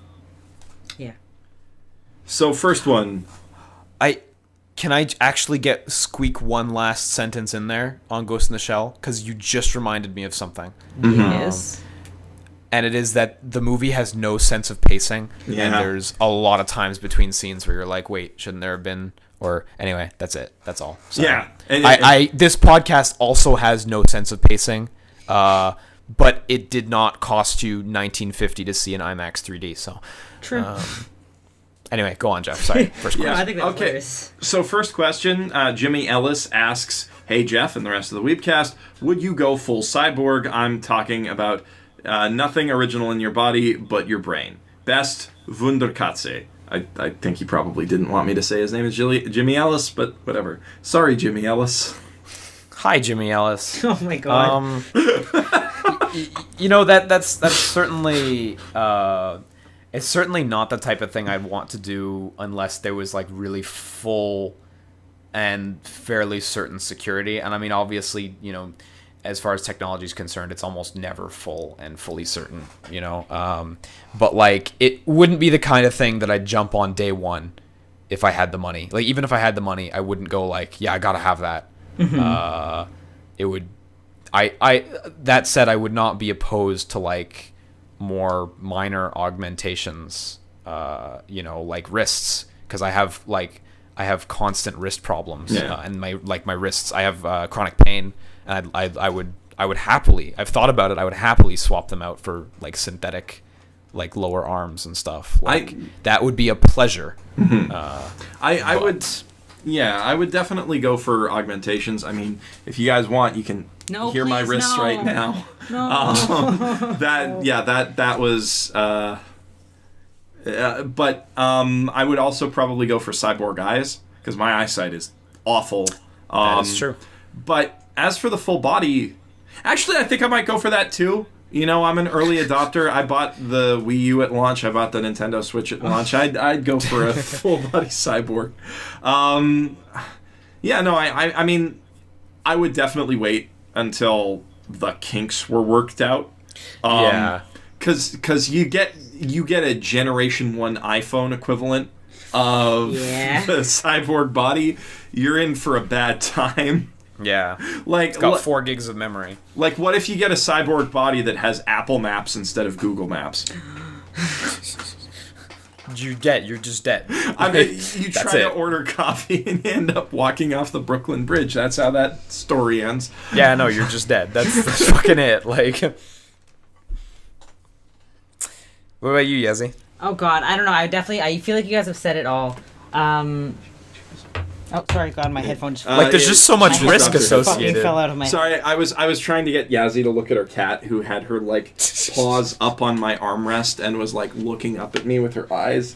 I'm sorry, I don't speak Jeff whispers, but anyway, so I don't know. You guys have said it all of my opinions as well. I would definitely be down for, the maybe iPhone 5 of augmentations. Yeah, like a full body cyborg. No. Yeah, that's the thing. But I'm with you guys on the like small stuff. You know, definitely be up for full body's a big fucking deal. Like, that's you can't go back from that. I mean, yeah, but that's like your ticket to like immortality. Is it though? At least like a very theoretically long lifespan. And I don't know. I have never been I've never been one to shy away from like the idea of transhumanism. I think it would be really cool to like fully augment my body like that, but I would definitely wait. You know, until it's a proven thing.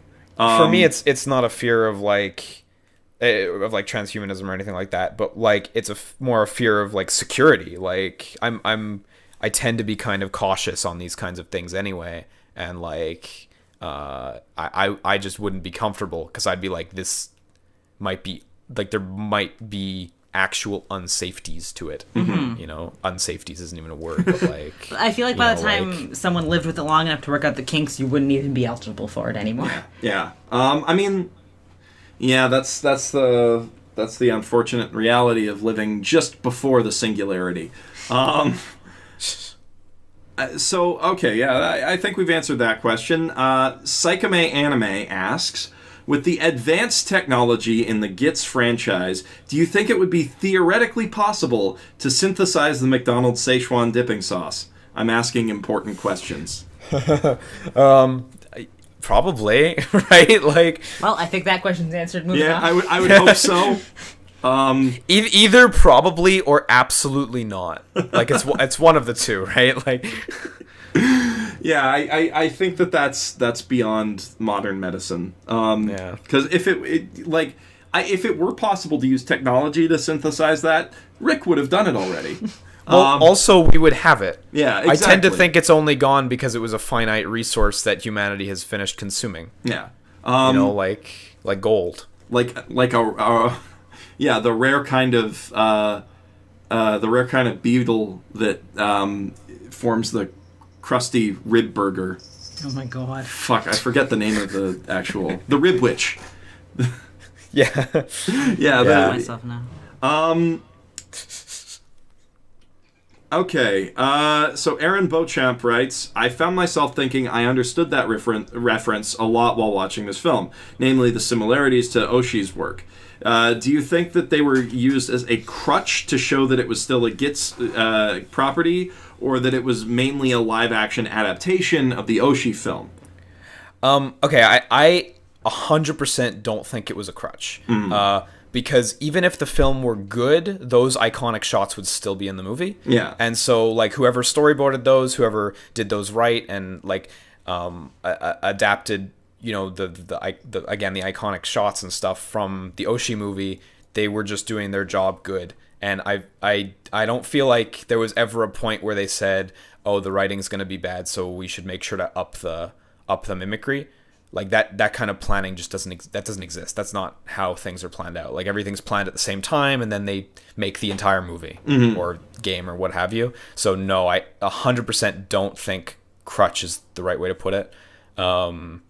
That being said, they do come across as by far the most authentic feeling bits for sure. I feel, except for that slum fight in the rain, because that one was a bit more poorly done. Yeah, the wire work and stunt work is just really bad in that one.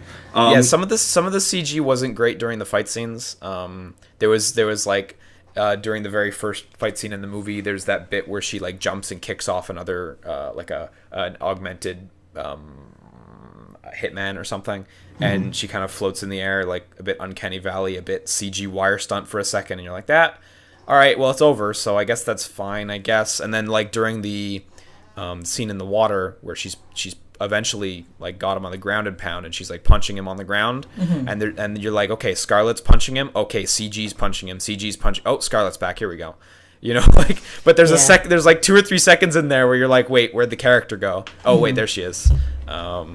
So like, yeah, that there was some CG foibles, I think. I mean, it's fucking great CG, but like not perfect. But yeah, no crutch. I got a little sidetracked there. No, but that was like a perfect answer, though, I think. Thank you, Yazzie. I appreciate it. Jeff, do you have an answer, or do you want to move on? I mean, I think it was probably for the best that they didn't fuck with what works. I would have preferred that they went for an entirely original story, or actually just made a shot-for-shot remake. Because... Right, I see, yeah. Like I feel like the half-assery kind of undermines how good those shots are.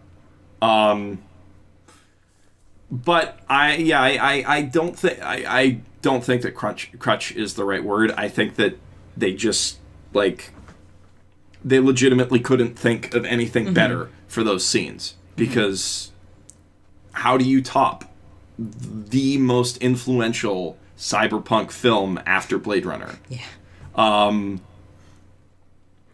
Blade Runner 2. Yeah, Blade Runner 2049. That's right. That's coming out soon. Okay, we're moving away from the Ghost in the Shell questions now. Because the rest of them are just basically asking what we thought of the movie, which we've already said, or what we'd like to see in a sequel, which will never, ever happen. Thank God. God, what would I like to see in a sequel? Fucking, I want to see the Laughing Man as a planned organization. Yeah. That sends a calling card every time. And that seems like something they would do in this universe. Oh man. Yeah, actually the person who asked that said that they would like to see the Laughing Man realized with like good CGI. Which would be neat, but okay, so wait, no, hang on. We recovered Kuze's memories. Turns out they were all stored in a single gigabyte. It was really easy to do. But what we didn't expect was a second gig, and then it turns out he's the Laughing Man. Oh my God. And like No. Cutter has to be the Laughing Man. Oh, yeah, no, you're right. Cutter's memories. They all fit on a single gigabyte. We thought that was everything to him, but there was a second gig we didn't know about. Even though Laughing Man's the first gig. Oh God, that would be perfect. No, I know. Yeah. Okay, so we got a couple more questions that are more related to the Weebcast as a whole. Kyatoy asks, Hi, Jeff. My friends and I are big fans of the Weebcast. I love listening to you guys while I'm working on homework or drawing. I especially liked the most recent episode with Digi and Gigic. It was interesting. Anyway, my friends and I think it would be really cool if you could get some more female guests on the show. Heyo. Not that we have anyone in mind. Unfortunately, I don't feel like there are a lot of prominent girls in the YouTube anime community. Maybe you know of someone, though? Nah. I think that's unfortunately accurate. Yeah. Honestly, though, yeah. I hope this doesn't come across as critical. We all support the podcast regardless. I've just always thought it would be interesting to have female anime fans brought into some of your discussions. Thank you so much for all the hard work you do, Kat. So, I mean, I do try to bring in Yazi a lot for these. Because I'm here. Because she's and here. I get opinions easily. Yeah. But what I think is a good response to this is because you post the videos for these as well. Oh, the lizard's making noise now. Everybody's making noise in this house. But yeah, you post the videos, right? Yeah. I think in the video, at least of this, if people have female YouTubers, or at least females in the anime community with opinions, to leave links to them. Yeah, and suggest to them, like, on Twitter, if they've got, like, an active Twitter base, to reach out to me.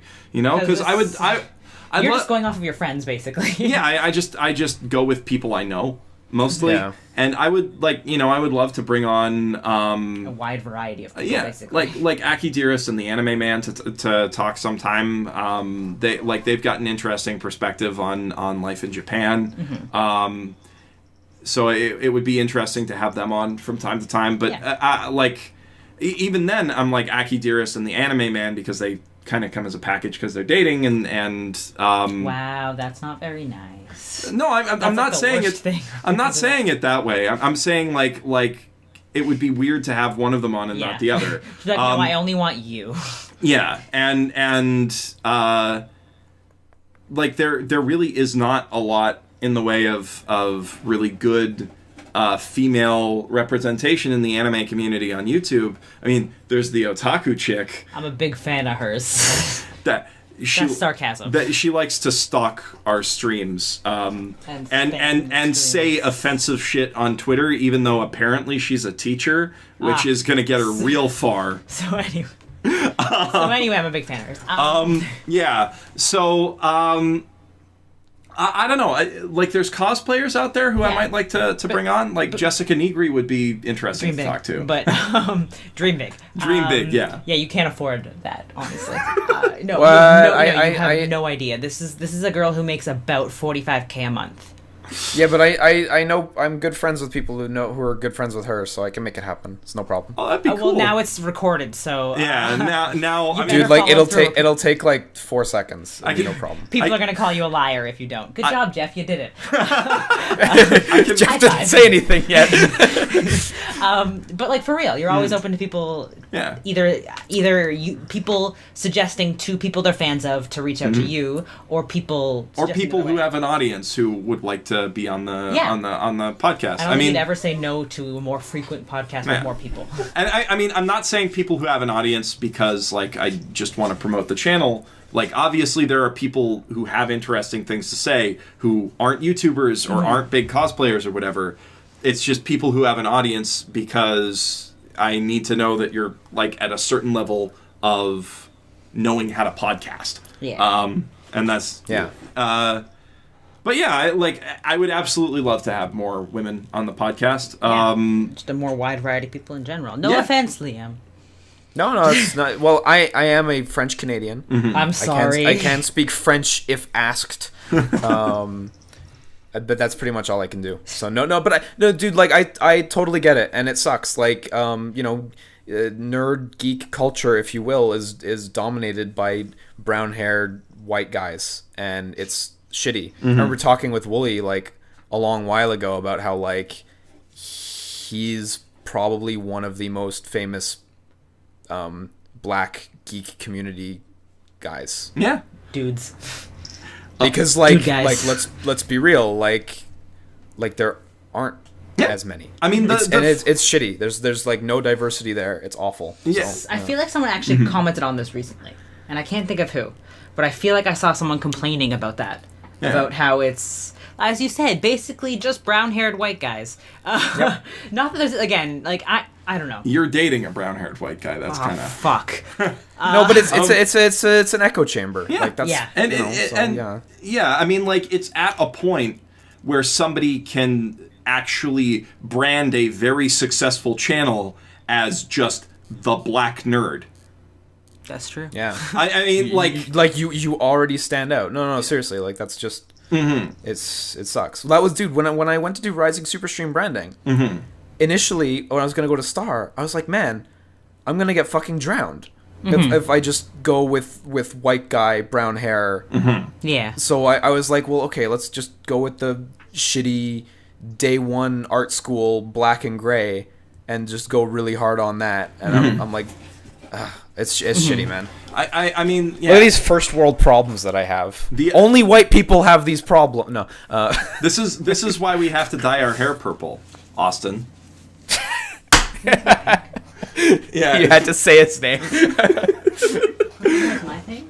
Oh yeah. Hey, Arcadia has enough visibility issues without us compounding it. So. Oh well, I'm trying to help them out by saying you guys should check out Arcadia. I don't know if you've heard of it, but they have almost 12 subscribers and they're really popular. Yeah. Also, go unsubscribe from Super Bunny Hop. Always go unsubscribe from Super Bunny Hop. Another brown-haired white guy. But yeah, it's.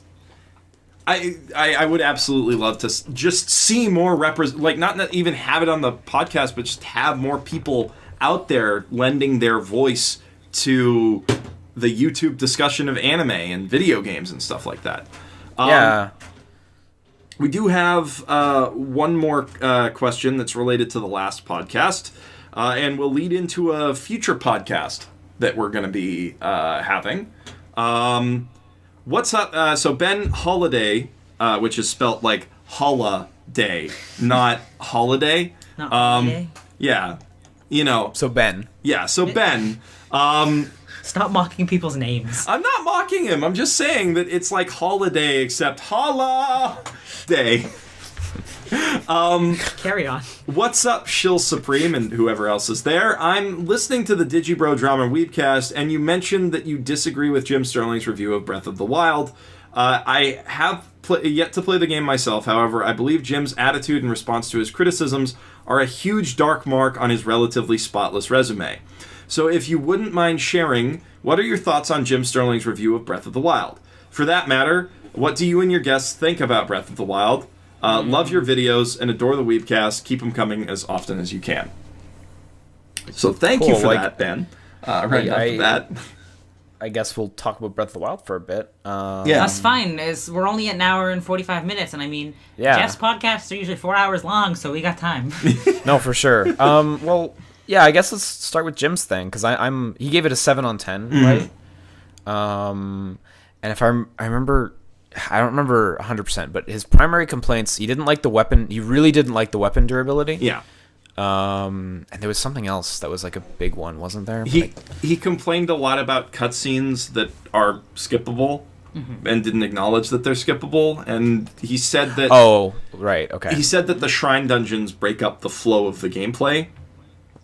Which, the weapon durability thing is something that I've seen complained about a lot by people who've put 5 hours into the game and not anything more than that. I respect the weapon durability one a lot, because I think he actually was very clear about why he didn't like it, and it basically boils down to it's a double-edged sword, the people who do appreciate the system are getting the fun benefit of you're always switching weapon, you're always kind of managing that, and that's kind of fun. But for the people who don't appreciate it, you just end up hoarding your good weapons, because you never want to touch them. And so I actually really get that one, and I think that one's totally fair. I don't really agree with the other two, but yeah. Well, I think that he in his video that he made in his follow-up to the review, which, to be fair, he had reason to be angry at Breath of the Wild fans because they DDoS'd his website. Which definitely. Yeah, which, shitty thing to do. But, the thing with Jim Sterling is that whenever, the fan base of something does something shitty to him, he quadruples down on shitting on that thing just to piss them off.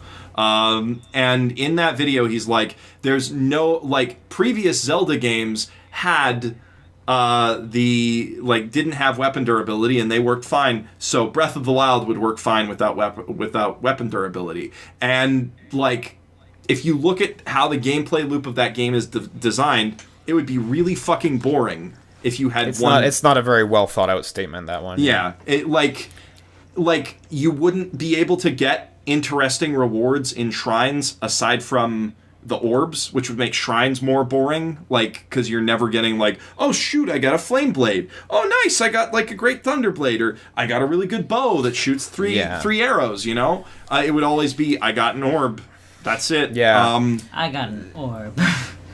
Charlie Brown definitely voice. Like, I do think, okay, yeah, for total clarity, yeah, so he got DDoS'd by legitimate crazy fans of Zelda. Yeah. Probably, right? After, like, in direct response to his Breath of the Wild review. So I do think there is some merit to him being very not just upset. a little angry, but fucking pissed. Yeah. Like, that goes beyond immature, that goes beyond fun and reasonable. That's absolutely unacceptable. Like, that's garbage. Never do that. Yeah. I guess for me, it's just, like, I have a hard time. Like, I see people get angry at Jim every episode he does. I do watch all his content. I have met him in person. I think he's a great guy. I think if you're getting angry at Jim's like the way he speaks and the way he acts, I think, and I hate to say this to people, but because I also hate when it's said to me, but I think you're taking him way too seriously. He, like, it's his opinions, man. He is almost certainly not saying them to piss. Like, he's not actively trying to antagonize you for fun. Yeah. You know, he's and like, he's coming from a place where he just got, like, his livelihood, like, directly attacked by people in an, I think, illegal fashion. Yeah. Straight illegal. Yeah. So, like, but you know, I don't it's like, it's fine. Like, if you're gonna take that seriously, then, like, take the rest seriously. Take the Jim fucking Sterling son worship me serious. Like, you know. Yeah. It's like, I do see a lot of people trying to pick Jim apart because they don't like him. In all fairness, I do like him, so I'm a bit biased there. But, like, it's like his content to me, like, constantly just screams out that it's all in good fun. Yeah. Like, and he tries to tackle serious stuff, but, like, every other sentence is a joke or loops back around to, like, a gag or something not serious or whatever, you know. So I don't know. And it's not worth getting too upset about it. Yeah. And I mean, like, if you want to get upset about a review that he did, get upset about, like, Kid Icarus Uprising or, like, Ukulele, which he gave, like, a 2 or whatever. So yeah. Anyway, I did he give Ukulele a 2? I think he gave it a 2. He really likes getting DDoS'd, huh? Yeah, well, he gave No Man's Sky a shit score and got DDoS. That happens to him a lot. But like, in seriousness, I like Jim Sterling's content too. I think that he's funny, and I really like. I've been following him since he was writing for Destructoid, and he was just kind of like a sort of funny, acerbic guy. And I do like that he's absolutely leaned into the public perception of him as this guy who thinks he's better than everybody else and that his opinions matter more and all of that. Like, he's just turned that into the joke. And like, I appreciate that. I think that the Jimquisition is hilarious. I love the fake god complex, and like you, I've watched every episode. I haven't met him in person yet, unfortunately, but like, he's very quiet. Yeah. Like, I'm sure in person he's like a quiet guy because, you know, he's a game reviewer. We're not known for being crazy egomaniacs. That's the joke. But at the same time, like, with that review specifically, I feel like he didn't do the game justice, and my thought on that is probably that he didn't enjoy it as much as he could have because he just came off Horizon Zero Dawn, and you never want to go double open world game. Like, you never want to play 2 open world games back to back. You're going to get burned out. Well, he did Nier as well. Yeah, he did Nier as well. And Nier... so it's 3, really, but yeah. Yeah. And like... if you've just come off of, like, a really, really great open world game and a really, really great story-driven game, going into possibly the most open world story-driven game ever... like when I say most open world, I mean the least directed open world game out there, might get a little bit exhausting, and the less structured gameplay might grate on you a little bit.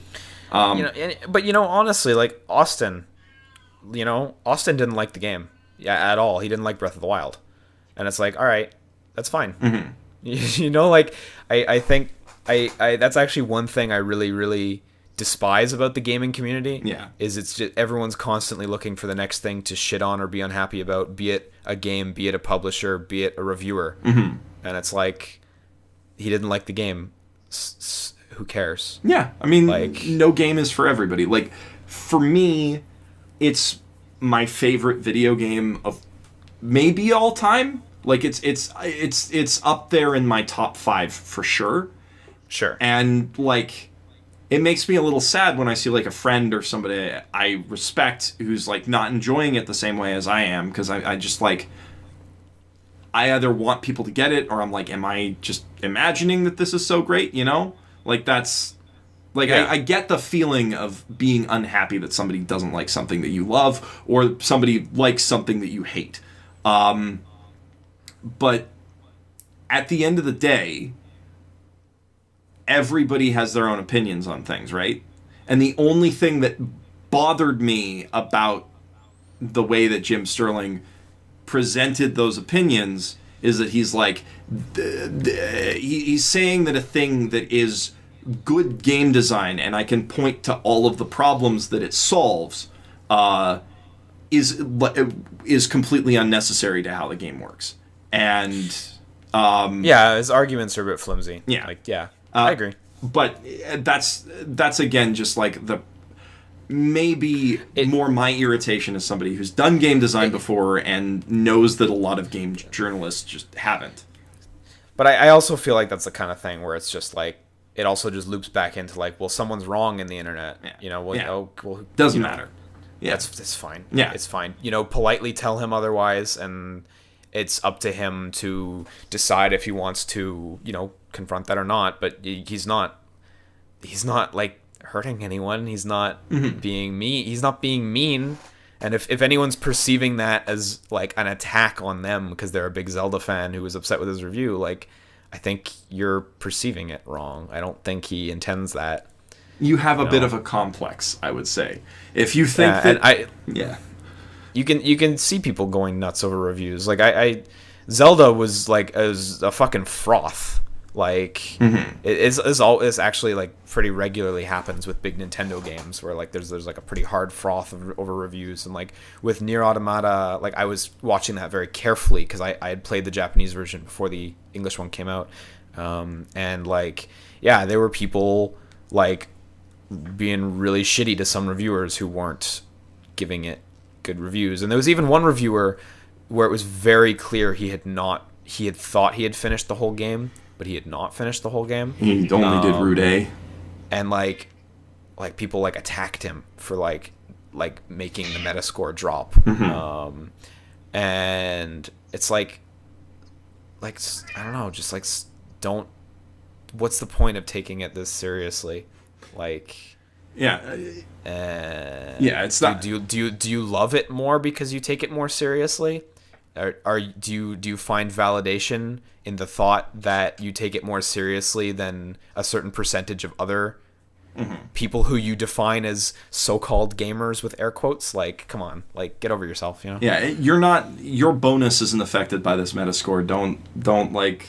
I mean, I can see the upset in like this game's reputation is tarnished. Like there was that. Oh God, what was it? Not Paste, but one of those artier game magazines did a review of Undertale where the guy clearly didn't never bothered to figure out that. Like you didn't really get the twist or the gimmick or whatever. He never found out that the game tracks when you reload your save. Like he never found that out, which is like a very key thing. And his complaints, like he gave the game a very low score that did hit its Metascore. And if you're like super stoked that your favorite game is like a 99 on Metacritic, it's like disheartening to see somebody who didn't give it the time of day come in and trash it. But at the same time, it's like it's a video game and Metacritic doesn't matter. I should know.